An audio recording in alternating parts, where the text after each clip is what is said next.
CPM నాయకుడు అప్పలరాజుపై PD act రద్దు చేయాలని డిమాండ్ చేస్తూ సిపిఎం నేతలు విశాఖపట్నం జగదంబ సెంటర్లో నిరసన చేపట్టారు. బల్క్ డ్రగ్ యూనిట్కు వ్యతిరేకంగా ప్రజల కోసం పోరాడుతున్న అనకాపల్లి జిల్లా కార్యవర్గ సభ్యుడు అప్పలరాజును అక్రమంగా అరెస్టు చేశారంటూ సిపిఎం కేంద్ర కమిటీ సభ్యుడు కె లోక్నాథంలో ఖండించారు. గతంలో పెట్టిన 19 కేసుల్లో 13 కేసులు కోర్టులు రద్దు చేశాయని, ఇలాంటి ప్రజా కార్యకర్తపై పీడీ యాక్ట్ అమలు చేయడం అన్యాయమని నేతలు విమర్శించారు. ప్రభుత్వం నిర్బంధ చర్యలను తక్షణం నిలిపివేయాలని, లేకపోతే పోరాటాన్ని ఉధృతం చేస్తామని హెచ్చరించారు. అప్పలరాజు సిపిఎం జిల్లా కమిటీ సభ్యుడి మీద పీడీ యాక్ట్ ప్రివెంటివ్ డిటెన్షన్ చట్టం ప్రకారం నిన్న అరెస్ట్ చేయడం అనేటువంటి జరిగింది. సంవత్సర కాలం ఆయనకు బెయిల్ ఇవ్వడానికి హైకోర్టు కూడా అధికారం లేకుండా ఈ చట్టంలో ఉంది. దీంట్లో ఉన్నటువంటి చట్టం ఏమి చెబుతుందంటే, ఇది డకాయిట్లు, మారక ద్రవ్యాలు, గూండాలు, అనైతిక టెరిఫిక్ నేరస్తులు మీద పెట్టేటువంటి కేసు ఇది. అలాగే ఈయన ఏం చేశాట, ప్రజల్లో భయం మరియు కలవరాన్ని సృష్టిస్తున్నాడు. ఇది ఈ కేసులో పెట్టింది, ఇది పచ్చి అబద్ధం.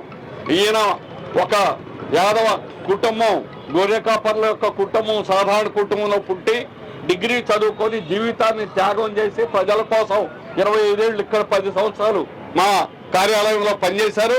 25 సంవత్సరాల నుంచి పనిచేస్తున్న కార్యకర్త అయిన ప్రజల్లో ఇక్కడ ఉన్న వాళ్ళందరూ ఈ చట్టం కింద దీని ప్రకారం అయితే అందరినీ తీసుకెళ్లి జైల్లో పెట్టాలి. మేమందరం గోండాలు, మేమందరం భూ కబ్జాదారులు, మేము ప్రజల తరఫున పోట్లాడేవాళ్ళు. వీళ్ళకి ఏమిటి, ఎందుకు చేశారు ఇదంటే, అక్కడ ఫార్మా హబ్ పెట్టాలని ప్రభుత్వం చేస్తుంది. మత్స్యకారులు అక్కడ ఉన్నటువంటి రాజయ్యపేట, పెద్ద తీనార్ల, చిన్న తీర్నాల ఆ గ్రామాలు నేను 100 సార్లు వెళ్ళాను. వాళ్ళు కోర్టు స్టే తీసుకొచ్చారు. 15 సంవత్సరాలు స్టే ఉంది. రోహిణి ఇచ్చిన హైకోర్టు తీర్పు తర్వాత ఇప్పుడు ప్రభుత్వం దాన్ని స్వాధీనం చేసుకుంది. అక్కడ ఫార్మా కంపెనీలు పెట్టాలని, ఫార్మా కంపెనీలు పెడితే అక్కడ ఉన్న మత్స్యకారులు పొట్టలు కొట్టడం అవుతుంది. గంగవరం తర్వాత రాష్ట్రంలో పెద్ద పంచాయతీ ఈ రాజన్నపేట అనేటువంటి మత్స్యకారులు, పూర్తి మత్స్యకారుల గ్రామం అది. కనీసం 15,000 మంది జీవిస్తున్నారు మత్స్యకారులు ఒకే గ్రామంలో. ఆ గ్రామం వస్తువులు అందరికీ వాళ్ళ జీవితాలు పోతాయి, పొట్టలు కొట్టినట్టు అవుతాయి. అందుకని హోమ్ మినిస్టర్ ఆ ఊరు వస్తారంటే గత నెలలో చెట్లు కొట్టి హోమ్ మినిస్టర్ దానివల్ల మత్స్యకారులు, అది అప్పలరాజు కాదు. అందుకని మత్స్యకారుల మీద నేరుగా అరెస్ట్ చేసే దమ్ము లేక ఈరోజు సిపిఎం నాయకుడు అప్పలరాజుని అరెస్ట్ చేయడం అనేటువంటి జరిగింది. చెట్లు కొట్టేశారు మినిస్టర్ని, ఆ ఊరు రానివల్ల అందరికీ తెలిసిన పత్రికల్లో రాసిందే. దాన్ని ఈరోజు చేయడం అనేటువంటిది శుద్ధ తప్పు. ఇది ఆంధ్రప్రదేశ్ లో కూటమి ప్రభుత్వం, తెలుగుదేశం, జనసేన, బీజేపీ ప్రభుత్వ పతనానికి నాంది. ఇది ఫ్యాసిస్ట్ ప్రభుత్వం. ఉద్యమాలను అణిచేదానికి పీడీ చట్టాన్ని కూడా తీసుకొచ్చి, పీడీ చట్టాల ద్వారా అక్కడ ఫార్మా హబ్ లో జరిగేటువంటి ఆందోళన అణచాలని నిరాహార దీక్షలే చేశారు. వాళ్ళు ఎవరిని కొట్టలేదు, తిట్టలేదు. కానీ వాళ్ళ బ్రతుకులు పోతాయి, వాళ్ళ జీవితాలు నాశనం అవుతాయి. అందుకని వాళ్ళు పోట్లాడుతూ ఉన్నారు. ఆ ఉద్యమంలో అప్పలరాజు కూడా ఉన్నారు. అది ఐక్య ఉద్యమం. అందులో తెలుగుదేశం ఉన్నారు, జనసేన, అన్ని పార్టీల వాళ్ళు ఉన్నారు, ఎక్సెప్ట్ బీజేపీ అందరూ ఉన్నారు అక్కడ.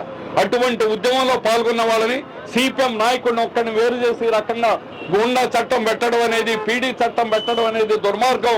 రాష్ట్ర ప్రజలందరూ దీన్ని ఖండించాలి.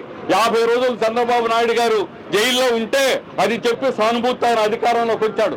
అదే పద్ధతిలో ఈరోజు గూండా చట్టాలు పెట్టి జైల్లో తోస్తే ఈ ప్రభుత్వం కూడా పతనం అవుతుంది, పతనానికి నాంది అవుతుంది. పరాకాష్ఠలో ఈ రకమైన నిర్బంధాన్ని ప్రయోగించడం అనేది పరాకాష్ఠ ఇది.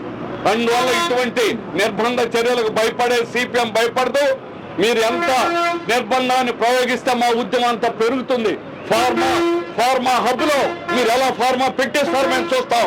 మేమందరం వెళ్తాం. మమ్మల్ని అందరినీ గూండాల కింద అరెస్ట్ చేయండి, పీడీ యాక్ట్ కింద మీకు దమ్ముంటే అరెస్ట్ చేయండి.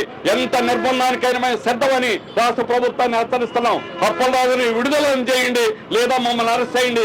దేనికైనా సిద్ధమని ప్రభుత్వాలను సవాల్ చేస్తున్నాం. కార్యదర్శి సభ్యుడు కాబట్టి అప్పలరాజుని రాష్ట్రంలోని టీడీపీ, జనసేన, బీజేపీ కూటమి ప్రభుత్వం పీడీ యాక్ట్ పెట్టి అరెస్ట్ చేసి నిన్న జైల్లో నిర్బంధించింది. ఇది అమానుషం. ఒక ప్రజానాయకుడిని పీడీ యాక్ట్ పెట్టి అరెస్ట్ చేయడం చెప్పినది ఈ కూటమి ప్రభుత్వం ప్రారంభమైన తర్వాత ఇది మొదటిసారి. దీన్ని సిపిఐ పార్టీ తీవ్రంగా ఖండిస్తూ ఉంది. అప్పలరాజుపై పెట్టినటువంటి పీడీ యాక్ట్ ని తక్షణమే రద్దు చేసి బేషరతుగా ఆయన్ని జైలు నుంచి విడుదల చేయాలని డిమాండ్ చేస్తూ సిపిఎం పార్టీ విశాఖ జిల్లా కమిటీ రోజు ఈ నిరసన కార్యక్రమం చేపట్టింది. చంద్రబాబు నాయుడు గారు, పవన్ కళ్యాణ్ గారు వీళ్ళు ప్రతిపక్షంలో ఉండేటప్పుడు ఈ రాష్ట్రంలో ప్రజాస్వామ్యం లేదు, పేద హక్కులు లేవు, రాష్ట్ర పాలన సాగుతుందని చెప్పి ఆయన గగ్గోలు పెట్టారు. ప్రజలు పోరాటం చేశారు.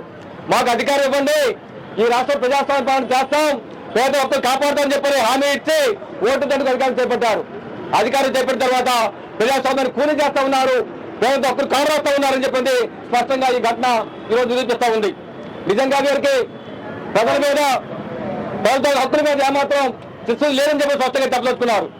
బల్క్ డ్రగ్ వల్ల మత్స్యకారుల ఉపాధి తీవ్రంగా నష్టపోతారని చెప్పి, ఆ పెద్ద ప్రజానీకం అంటు వ్యాధులతో, రోగాలతో ఇబ్బంది పడతారని చెప్పి ప్రజలు వ్యతిరేకిస్తున్నారు. ప్రభుత్వం శిక్షలు ఉంటే బల్క్ డ్రగ్ ని రసాయన పరిశ్రమని నిషేధించాలి, రాకుండా చేయాలి. అలా చేయకుండా కార్పొరేట్ ప్రయోజనాల కోసం, పారిశ్రామికవేత్త ప్రయోజనాల కోసం ప్రజల ప్రాణాలని పరంగా పెట్టడం, మత్స్యకారుల ఉపాధి పెట్టే పరంగా పెట్టడం ఈ రోజు కూటమి చేస్తున్న పని. కాబట్టి దీనికి వ్యతిరేకంగా సిపిఎం పార్టీ ప్రజల సభ్యులు పెద్ద పోరాడితే ఆ పోరాటం అణిచేయడం కోసం నాయకత్వం వహించినటువంటి అప్పడాలని అరెస్ట్ చేసి జైలు పెట్టారు. ఒకటి చంద్రబాబు నాయుడు గారికి, పవన్ కళ్యాణ్ మీకు చెప్పదలుచుకున్నాం, మీకు అధికారం వస్తే ఒక పత్తా నిర్బంధం ప్రయోగిస్తారా? ప్రతిపక్షం ఉంటుంది, ప్రజాస్వామ్యం కావాలా అంటే ప్రజాస్వామ్యం మీకోసం కావాలని చెప్పి ప్రశ్నిస్తున్నాం. ప్రజాస్వామ్యం మీకోసం కాదు, ప్రజల కోసం ఉండాలి. కాబట్టి తక్షణమే మీ నిర్బంధాన్ని ఆపాలి. ఆపకపోతే గత ప్రభుత్వానికి ఏ గతి పట్టిందో ఈ ప్రభుత్వానికి కూడా అదే గతి పడుతుందని చెప్పి మీ ద్వారా హెచ్చరిస్తా ఉన్నాం.